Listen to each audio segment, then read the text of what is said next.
లక్షలు హాస్పిటల్లో కట్టారు. కడితే ఆపరేషన్ చేస్తామన్నారు. కిడ్నీ మామూలుది, అన్ని టెస్టులు అయినాయి, అన్ని సక్సెస్ అయినాయి, అన్నీ బాగున్నాయి. ఆపరేషన్ కింద సిద్ధం చేశాడు. ఆపరేషన్ చేసేటప్పుడు కిడ్నీ పెట్టి చూసానండి, యూరిన్ వస్తుంది, భోజనానికి వెళ్ళి వస్తానండి, భోజనానికి వెళ్ళాను.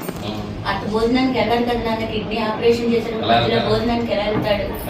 వెళ్ళిన మనిషి 5 నిమిషాలకి తిరిగి వచ్చేసేసి పిల్లాడికి బీపీ ఫ్లక్సేషన్ వచ్చేసేసింది, హార్ట్ బీట్ తగ్గింది. నేను వెంటిలేషన్ మీద పెట్టేస్తున్నాను, పెట్టి ఆపరేషన్ చేస్తానని వెంటిలేషన్ మీద పెట్టి ఆపరేషన్ చేశాడు.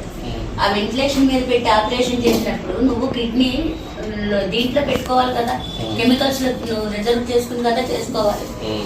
సడన్ గా కిడ్నీ మెత్తబడిపోయింది, అయినా సరే సక్సెస్ అవుతుందేమని ఆపరేషన్ చేసేసాం మేము అని చెప్పాడు. చెప్పిన తర్వాత నాకు అసలు చెప్పలే. ఆపరేషన్ అయిపోయింది, మొదటి 2 రోజులు ఐసీయూలో ఉంచారు. 4వ రోజున వచ్చి సక్సెస్ అవ్వలేదు ఆపరేషన్, కిడ్నీ మెత్తబడిపోయింది నేను చేసేసరికి. మెత్తబడిపోయినప్పుడు అసలు ఆపరేషన్ ఎలా చేస్తారు నాన్న? నువ్వు చేయకూడదు కదా, కిడ్నీ మెత్తబడిపోయిందని నీకు తెలిసినప్పుడు నువ్వు ఆపరేషన్ చేయకూడదు. ఆపరేషన్ చేసేసాడు. చేసే సక్సెస్ 2 నెలలు చూద్దాము, 2వ నెలలో అది యాక్టివేట్ అవ్వడానికి అవకాశం ఉందన్నాడు అని 2 నెలలు డ్రాగ్ ఆన్ చేశాడు.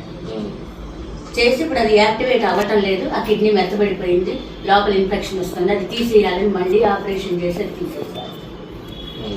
ఇప్పుడు ఆ పిల్లాడికి వారానికి 2 సార్లు డయాలసిస్ అంటాడు, వారానికి 3 సార్లు డయాలసిస్ అంటాడు. వాడేమో తట్టుకోలేకపోతున్నాడు ఆ పిల్లాడు. అడిగితే నేను అందుబాటులో జీవనధారాలు అప్లై చేశాను, అందుబాటులోకి రాగానే చేస్తాను, ఈలోపు ఆ పిల్లాడికి బలం రావాలి కదా అంటాడు. అట్లా అని కొన్ని మందులు, బలానికి మందులు ఇవ్వట్లేదు, మెడిసిన్ వాడుతున్నాం, మామూలు మెడిసిన్ ఏదో వెళ్ళినప్పుడు ఏదో చెప్తున్నాడు, మెడిసిన్ ఇస్తున్నాడు.